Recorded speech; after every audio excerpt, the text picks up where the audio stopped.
When we think of science, certain names echo through time: Einstein, Newton, Galileo, Tesla. These are the titans, their discoveries forming the bedrock of our modern understanding. We celebrate them, and rightly so, for they illuminated the path of human progress. But the tapestry of scientific endeavor is far richer, far more complex than these few bright stars might suggest. What if I told you that for every celebrated genius, there are countless others whose brilliance flickered, shone brightly in their time, only to be extinguished or deliberately hidden from the annals of history? These weren't just thinkers, they were cosmic explorers, intellectual adventurers charting unknown territories of thought and reality. Some of them defied their time, their ideas so radical, so far ahead of the curve, that they were met not with accolades but with suspicion, ridicule, or worse. Some challenged kings and gods, daring to question the established order, the very fabric of belief that held their societies together. And some, tragically, paid the ultimate price for thinking too far ahead, their lives cut short, their work destroyed, or deliberately suppressed. Their contributions, which could have accelerated our journey as a species, were relegated to footnotes or erased entirely. This is their story, a journey into the shadows of scientific history to uncover the unsung geniuses whose voices were silenced, but whose echoes still resonate, waiting for us to listen. Join me as we explore these remarkable individuals and the worlds they dared to imagine. Imagine Alexandria in the 4th century AD. Not the city of today, but a vibrant metropolis, a crucible of cultures, and home to the legendary Great Library, a beacon of knowledge for the ancient world. Even as the Roman Empire began its slow, inexorable decline, Alexandria still pulsed with intellectual fervor. In this world, a world overwhelmingly dominated by men in public and intellectual life, a singular figure rose to prominence, her intellect shining like a supernova. Her name was Hypatia. To simply call her a scholar would be an understatement. She was a formidable mathematician, delving into the complexities of conic sections and Diophantine equations. She was an astronomer, gazing at the celestial sphere, charting the movements of the planets, and seeking to understand the architecture of the cosmos. And she was a philosopher, a leading light of the Neoplatonic school, a philosophical system that sought to reconcile the teachings of Plato with a more mystical understanding of the universe and the divine. Hypatia wasn't cloistered away in some dusty study. She was a public intellectual, the head of the famed Neoplatonic school in Alexandria, a position of immense prestige. She lectured openly to eager students from all walks of life, on geometry, on the intricacies of algebra, and on the grand structure of the universe. Her mind was not confined to theory. She was also an inventor, credited with improving the design of the astrolabe, an ancient astronomical computer for solving problems relating to time and the position of the sun and stars. She also reportedly worked on hydrometers, instruments for measuring the density of liquids. She taught a compelling fusion of Greek philosophy and rigorous science, a holistic approach to understanding existence. Journey with me now, across time and space, to 9th century Al-Andalus, the vibrant Islamic civilization that flourished on the Iberian Peninsula, in what is now modern-day Spain. This was a golden age of learning, a place where science, art, and philosophy thrived, while much of Europe was still navigating the so-called Dark Ages. In the heart of this intellectual ferment, in the bustling city of Cordoba, lived a man whose dreams literally took flight, centuries before the names Leonardo da Vinci or the Wright brothers would become synonymous with aviation. His name was Abbas ibn Firnas. He was a polymath in the truest sense of the word, a restless intellect whose curiosity knew no bounds. He wasn't just a scholar. He was an accomplished engineer, a gifted poet, a chemist, and an astronomer. His mind was a workshop of innovation, constantly seeking new ways to understand and manipulate the world around him. Among his many remarkable inventions was a stunning planetarium. This wasn't a mere static model, it was a dynamic representation of the cosmos, simulating the movements of the stars, planets, and even clouds. He also developed a process for manufacturing transparent, colorless glass from sand and stone, a crucial step towards creating early lenses and improving optical instruments. Furthermore, Ibn Firnas designed and constructed intricate water clocks, known as al-Makata, capable of measuring time with remarkable precision for that era. But perhaps his most audacious endeavor was his attempt at controlled flight. Inspired by his observations of avian flight, Ibn Firnas meticulously constructed a flying apparatus. Accounts describe a suit of sorts, a frame covered with silk and adorned with eagle feathers, essentially a primitive glider. Around the year 875 AD, at the age of 65 or perhaps even 70, he gathered a crowd on a hill or from a tower in Cordoba and leaped into the air. What do you think? Was Abbas ibn Firnas centuries ahead of his time? Let me know in the comments. And if you're enjoying this journey through forgotten history, a like would mean the world. The invention of movable type printing is rightly hailed as one of humanity's most transformative innovations. It democratized knowledge, fueled revolutions, and laid the groundwork for the scientific enlightenment. When we think of this monumental leap, one name invariably springs to mind: Johannes Gutenberg, and his revolutionary press in 15th century Mainz, Germany. But what if I told you that the seeds of this revolution were sown centuries earlier, in a land far to the east, by a brilliant mind whose contributions have been largely overshadowed in the Western narrative? Allow me to introduce you to Wang Zhen, a Chinese government official, agronomist, and inventor who lived during the Yuan dynasty in the late 13th and early 14th centuries. This was a period of significant cultural and technological exchange, with the Mongol Empire facilitating connections across Eurasia. Wang Zhen, however, was focused on improving the lives and knowledge of the people within his own domain, and he recognized the immense power of efficiently disseminating information. 2 centuries before Gutenberg's press began to churn out Bibles, Wang Zhen developed a highly advanced and practical system of wooden, movable type printing. While Bi Sheng had experimented with ceramic movable type in the 11th century, Wang Zhen's system was more durable and efficient for large-scale printing. He meticulously carved thousands of individual characters from wood, a painstaking process, but one that ultimately allowed for the rapid assembly and reassembly of text for printing. His ingenuity didn't stop at merely creating the wooden types.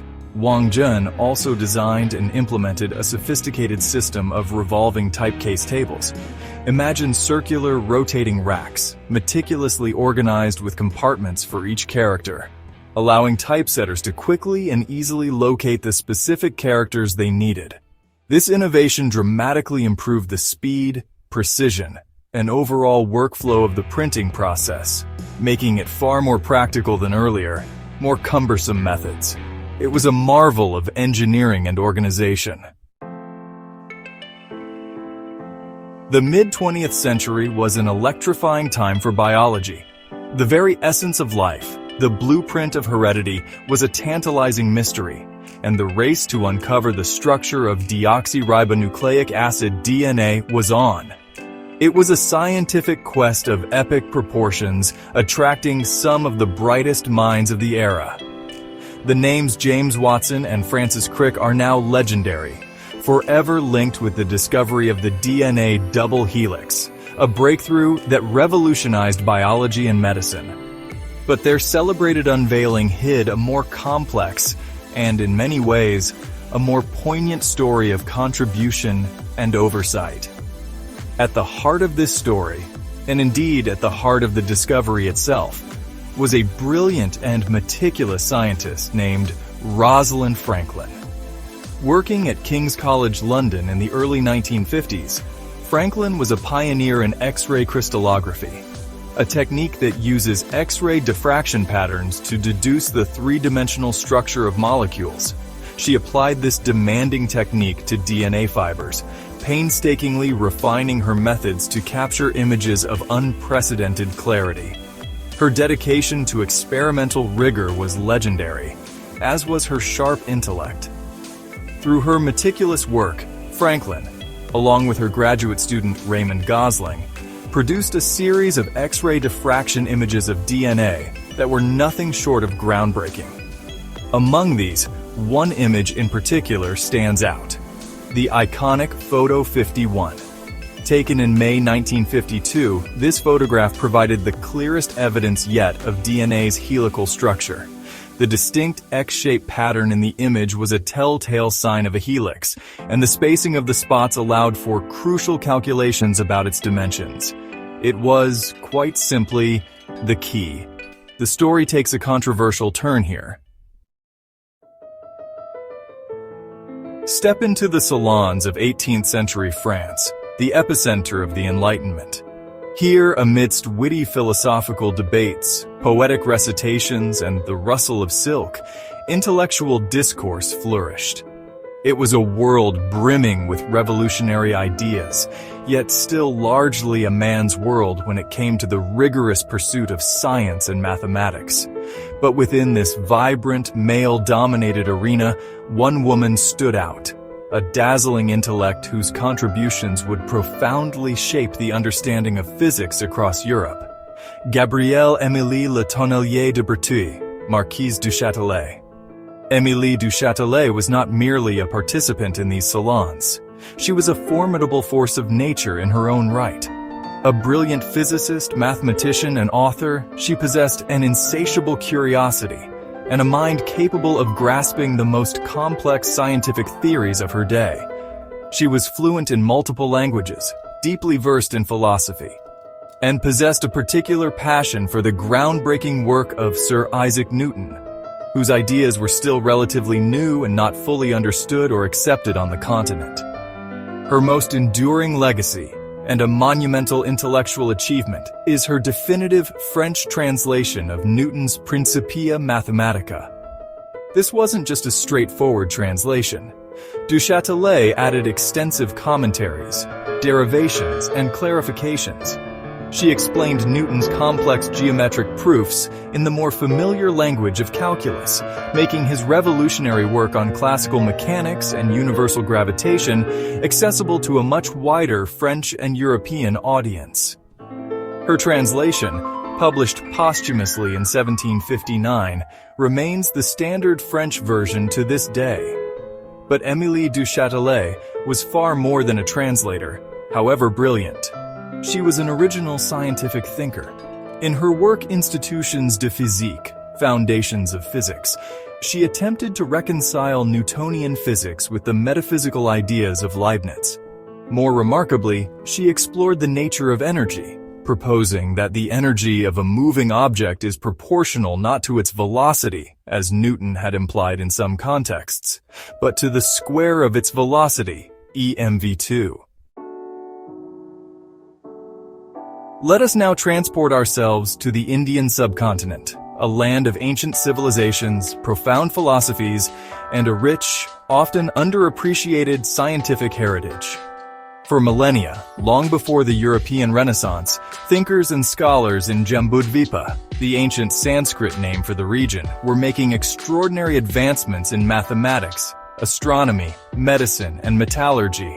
While a few names like the brilliant mathematician-astronomer Aryabhata or the later Bhaskara II have managed to echo through the corridors of time, they represent only the tip of a vast intellectual iceberg.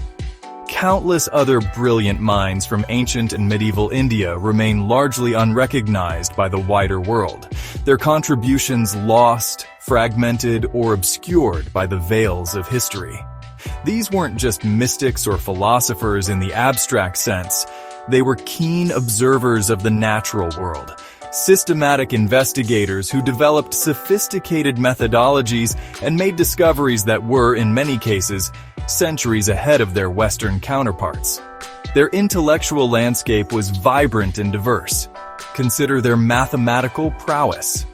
Ancient Indian mathematicians calculated the value of pi to astonishing precision.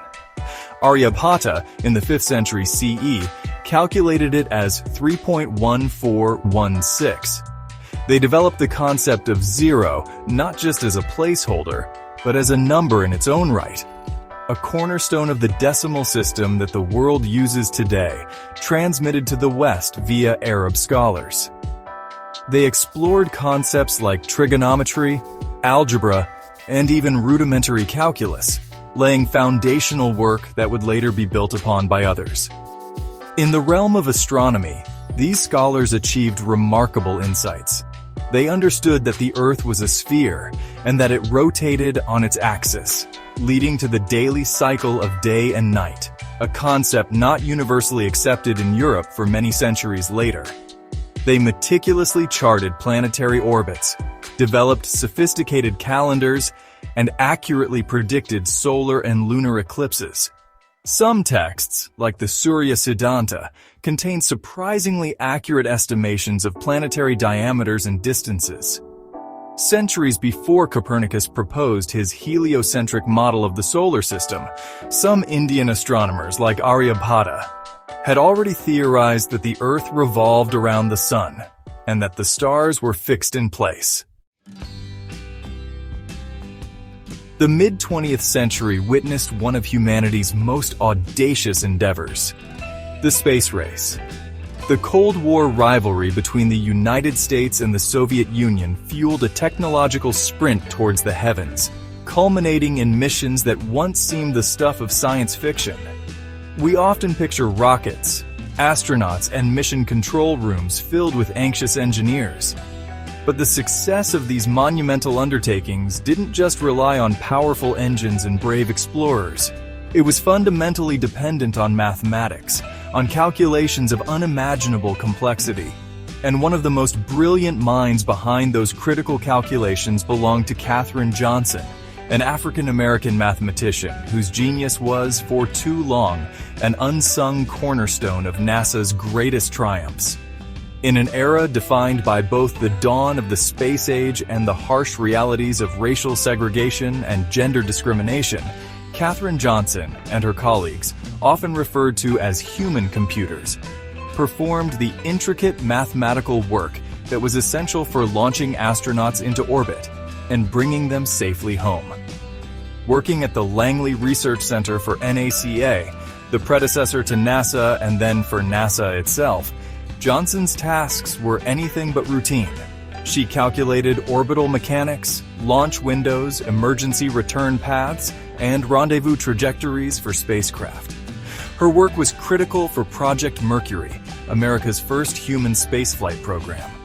Astronaut John Glenn, before his historic 1962 flight aboard Friendship 7, the first American mission to orbit the Earth, famously requested that Katherine Johnson personally re-verify the trajectory calculations made by the newfangled electronic computers. "If she says they're good," Glenn reportedly said, "then I'm ready to go." Her mathematical prowess was legendary. She possessed an uncanny ability to handle complex analytical geometry and celestial mechanics. For the Apollo program, which aimed to land humans on the moon, Johnson's calculations were indispensable. She helped plot the trajectory for the Apollo 11 mission in 1969, the mission that saw Neil Armstrong and Buzz Aldrin take those first historic steps on the lunar surface. These scientists, these unsung geniuses we've journeyed with, weren't just minds content with the known. They were visionaries. They possessed an unyielding curiosity, a drive to peer beyond the horizon of contemporary understanding. They questioned the stars, seeking to unravel the mechanics of the cosmos.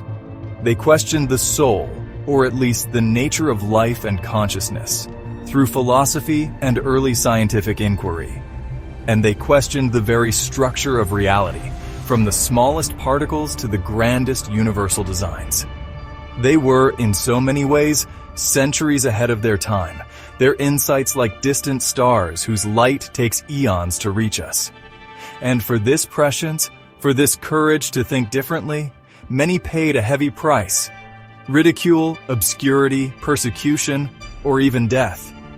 Their stories are a sobering reminder that the path of progress is not always smooth, and that true brilliance isn't always recognized or celebrated in its own era.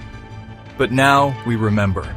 We pull their names from the shadows, we illuminate their contributions, and we honor their intellectual bravery. Let their stories inspire you to question everything, especially accepted dogma, to learn relentlessly, for knowledge is the fuel of progress, to imagine boldly, for the greatest discoveries begin as audacious dreams. Even when the world isn't ready for your ideas, even when you face skepticism or resistance, remember these pioneers. If you enjoyed this video, don't forget to like and subscribe for more history content. Thanks for watching, and see you in the next one.